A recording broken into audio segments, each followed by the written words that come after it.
إن الحمد لله نحمده ونستعينه ونستغفره ونؤمن به ونتوكل عليه ونعوذ بالله من شرور أنفسنا ومن سيئات أعمالنا من يهده الله فلا مضل له ومن يضلله فلا هادي له وأشهد أن لا إله إلا الله وأشهد أن محمدا عبده ورسوله أما بعد فإن خير الحديث كتاب الله وخير الهدي هدي محمد صلى الله عليه وسلم وشر الأمور محدثاتها وكل محدثة بدعة وكل بدعة ضلالة وكل ضلالة في النار.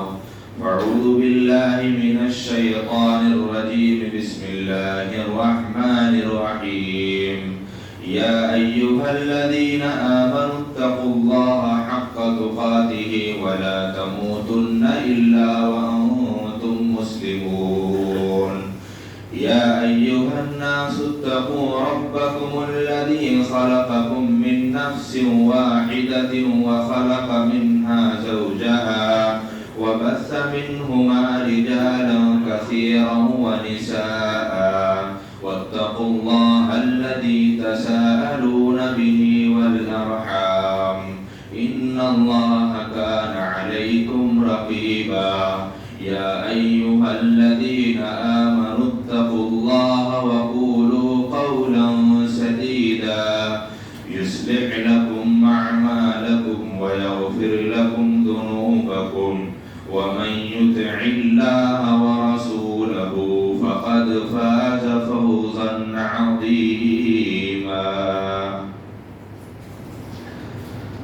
أعوذ بالله من الشيطان الرجيم. بسم الله الرحمن الرحيم.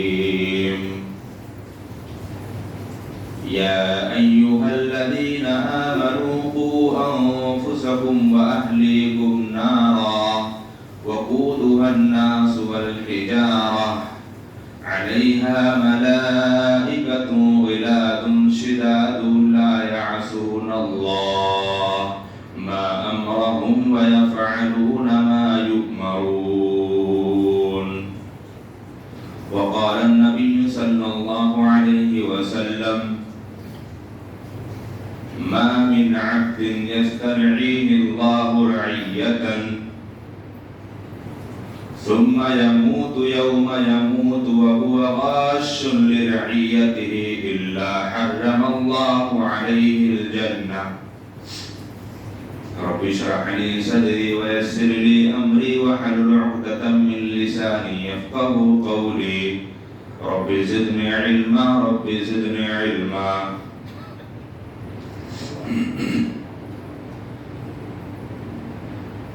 حمد و ثنا کبریائی بڑائی بزرگی تعریف و توصیف رب ذوالجلال کے لیے لائق و زیبا جو خالق کائنات مالک ارض و سما ہے. بعدہ بے شمار درود و سلام نازل ہوں رب العالمین کی جانب سے بھیجے گئے تمام انبیاء کرام خصوصاً سب سے آخری کڑی احمد مصطفیٰ محمد مصطفیٰ صلی اللہ علیہ وسلم پر. اللہم صلی علی محمد وبارک وسلم. حاضرین جمعہ،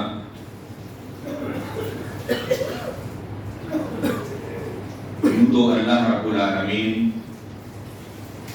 اس دنیا کی زندگی کے اندر بہت سی ایسی چیزوں کو پیدا کیا جن کی وجہ سے اللہ رب العالمین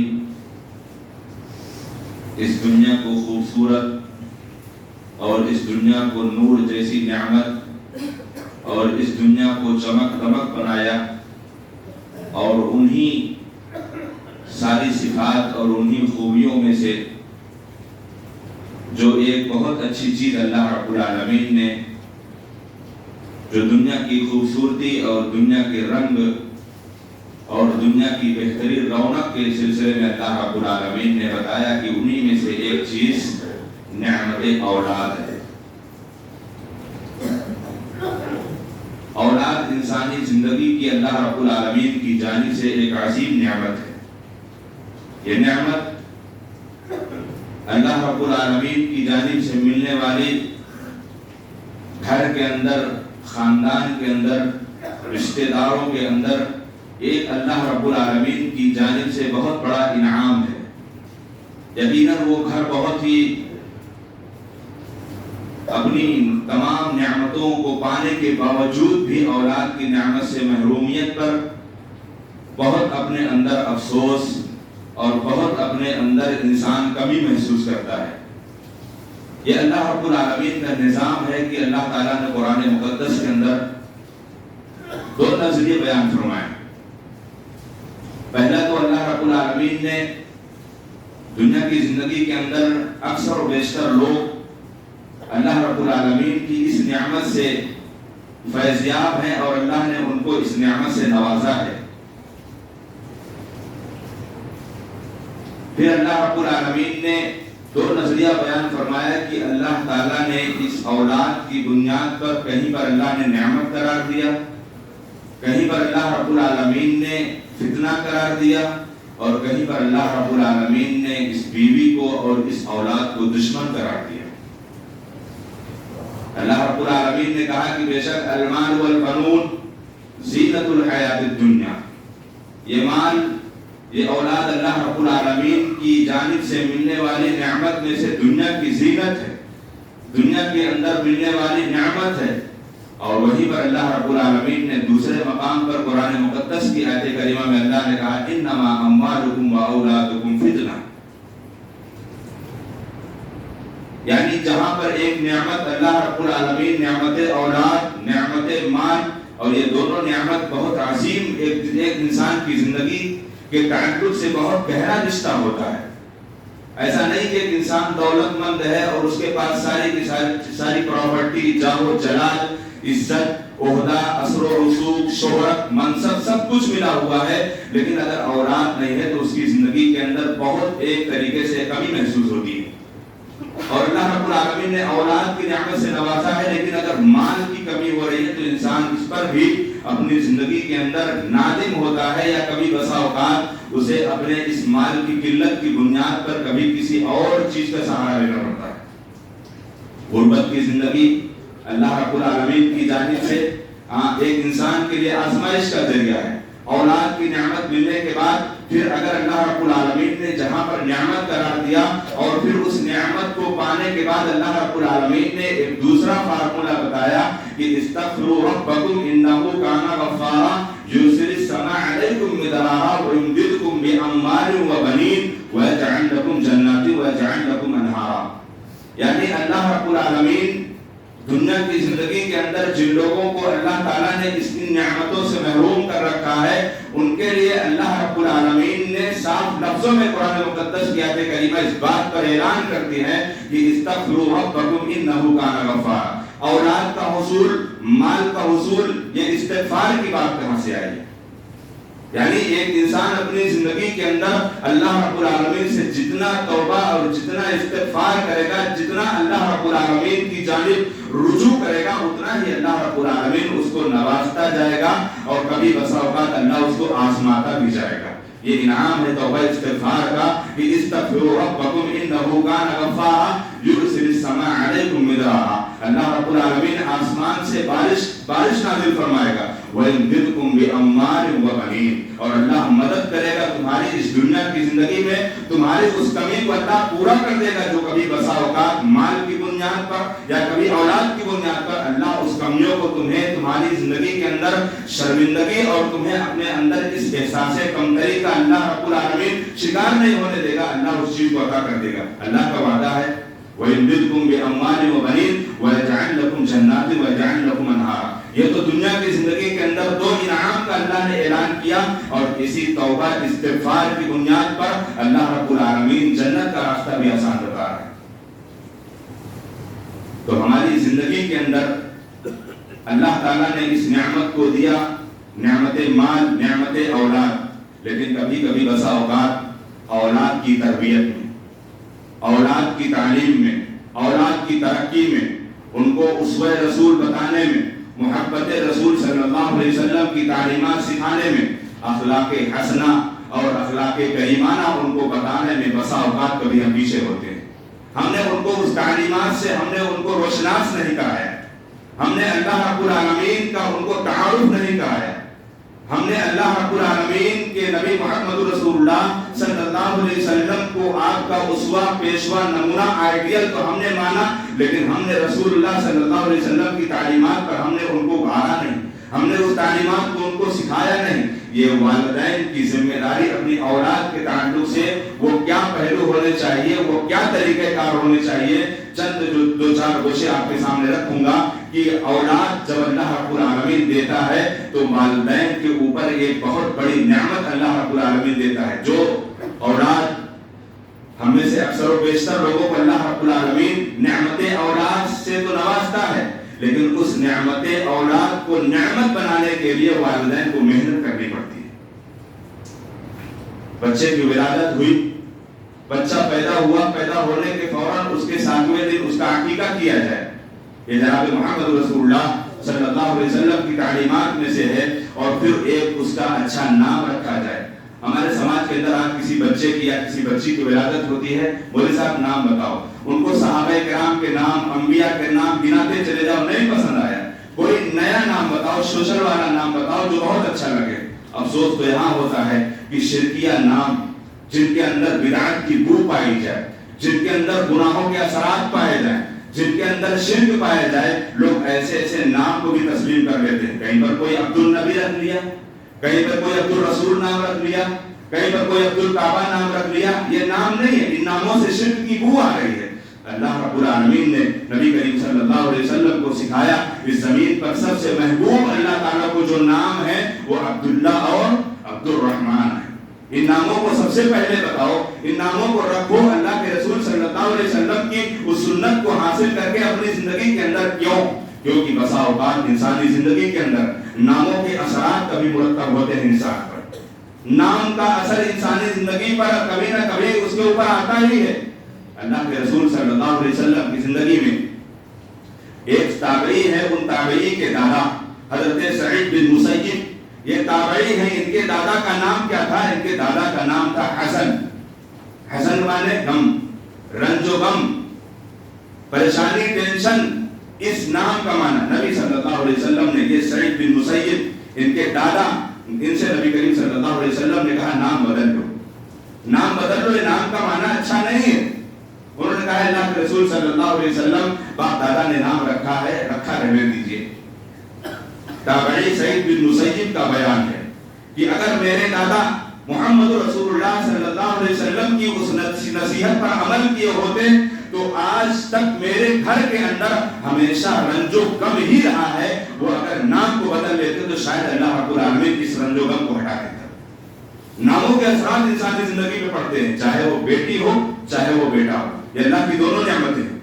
یا نعمت اولاد میں سے کوئی نہ سمجھے صرف بیٹا ہی ہے، وہ بہت بڑا ناکارہ انسان ہوگا جو نعمت اولاد میں صرف سمجھے کہ صرف بیٹا ہی نعمت ہے۔ نہ، بیٹیاں بھی اللہ رب العالمین کی جانب سے بہت بڑی نعمت ہیں۔ جناب محمد رسول اللہ صلی اللہ علیہ وسلم نے ارشاد فرمایا کہ جس انسان کی زندگی کے اندر اللہ رب العالمین نے اس کو 2 بیٹیاں یا 3 بیٹیاں عطا فرمایا، جس کو اللہ رب العالمین نے اس کی دنیا کی زندگی کے اندر اللہ نے 2 بیٹیاں یا 3 بیٹیاں عطا فرمایا ہے، اور وہ ان کی کفالت کرتا ہے، ان کو پڑھاتا ہے، لکھاتا ہے، ان کی تعلیم و تربیت، ان کی ترقی میں پوری کی پوری کوشش کر کے، اور جب وہ بلوغت کے مراحل کو پہنچتی ہیں اچھے طریقے سے ان کا نکاح اور شادی بیاہ کر دیتا ہے، تو اللہ کے رسول صلی اللہ علیہ وسلم نے کہا وہ باپ کل قیامت کے دن میرے ساتھ ایسے ہوگا، اور وہ بیٹیاں کل قیامت کے دن جہنم کا آڑ بن جائیں گی، اپنے باپ کو جہنم میں نہیں جانے دیں گی۔ یہ جناب محمد رسول اللہ صلی اللہ علیہ وسلم کی بیٹیوں کے حوالے سے یہ بشارت اور یہ خوشخبری اللہ کے رسول صلی اللہ علیہ وسلم نے دی۔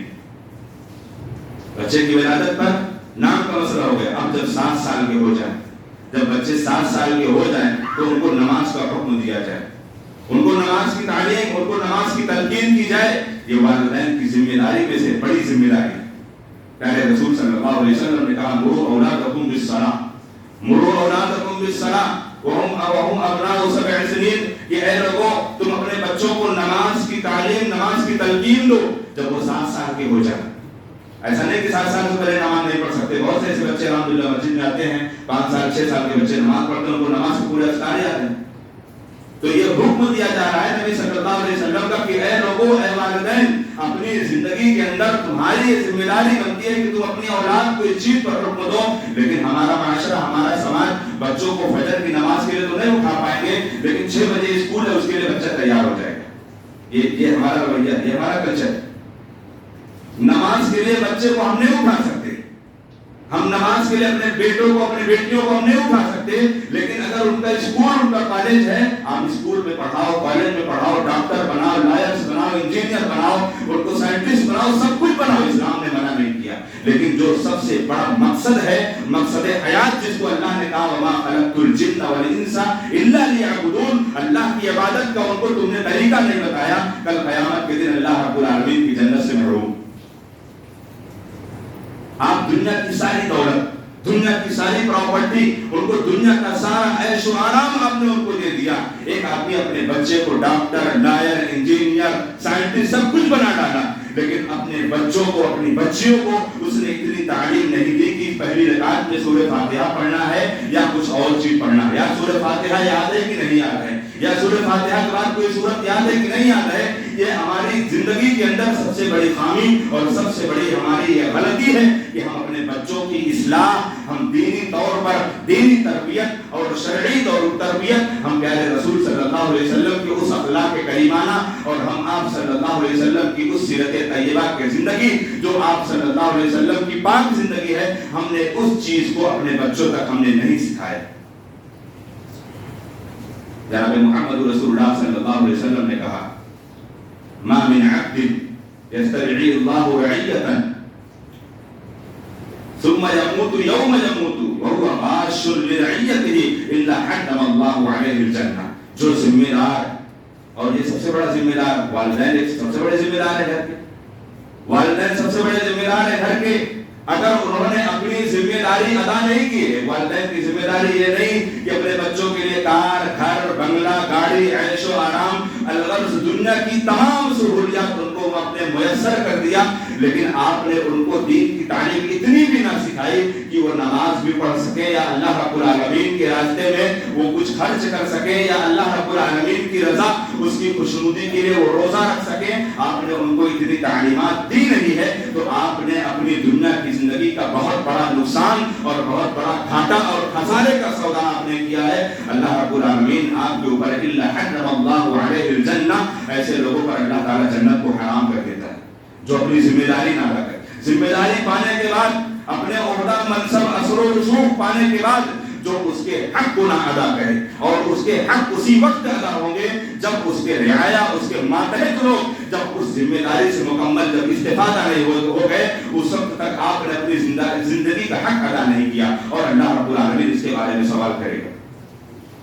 جب بچے, چھوٹے چھوٹے بچے 7 سال کے یا 10 سال کے ہو جائیں, نبی کریم صلی اللہ علیہ وسلم کی زندگی کے اندر, آپ صلی اللہ علیہ وسلم کی زندگی کے اندر اللہ کے رسول صلی اللہ علیہ وسلم نے جو تعلیم سکھلائی, ہمارے بچے 6 سال, 10 سال, 8 سال کے ہو گئے ہیں, ہم نے ان کو تعلیم و تربیت کا ہم نے وہ پہلو نہیں اپنایا جو پہلو صحابہ کرام کی زندگی میں اپنایا جاتا تھا. ایک ماں اپنی زندگی کے اندر, ایک ماں کا کردار, کیونکہ اکثر و بیشتر ماؤں سے باپ بچے زیادہ لگے ہوتے ہیں.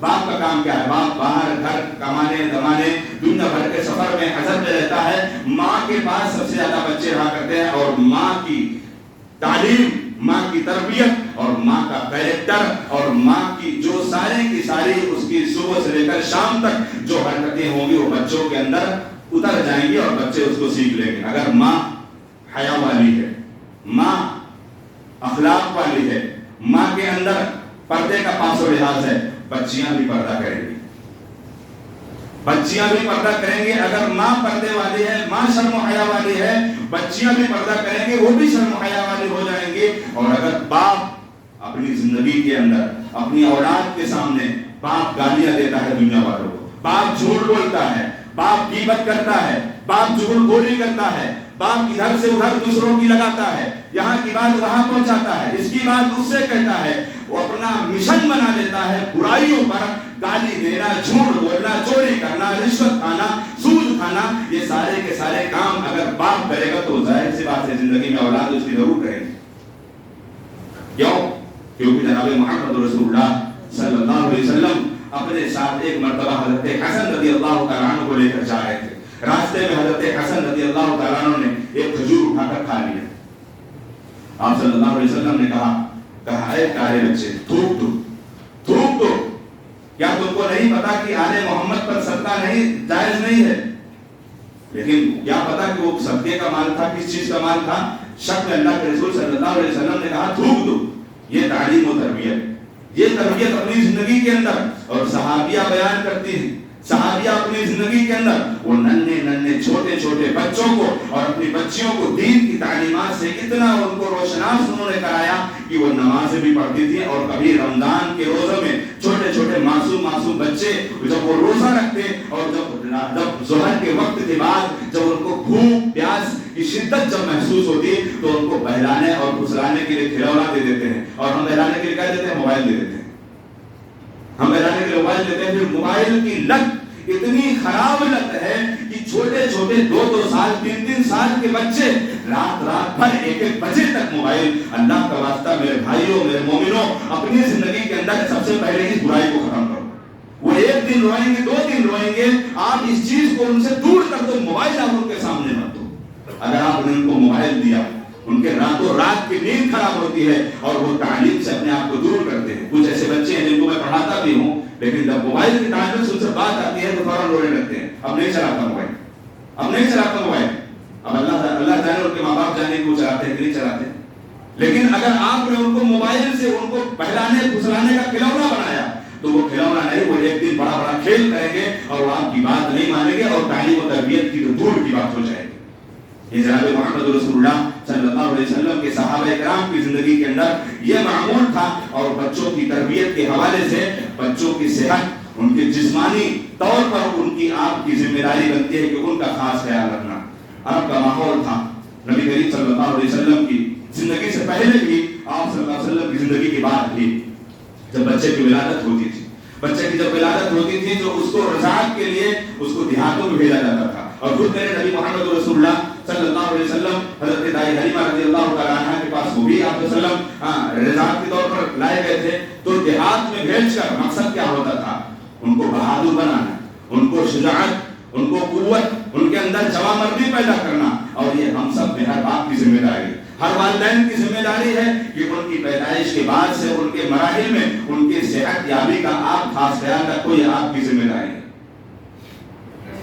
اور جب بلوغت کے مراحل کو پہنچ جائیں فوراً آپ ان کی شادی کر دو. کیوں؟ کیونکہ ہمارے سماج کے اندر، ہمارے معاشرے کے اندر یہ جو بیماری ہے، یہ بیماری جو موبائل ہے، اس موبائل نے ہمارے کتنے گھروں کو تباہ کر دیا. ہمارے کتنی بہنوں کو ان کے راستے سے ہٹا کر دین اسلام کی نعمت سے محروم کر دیا.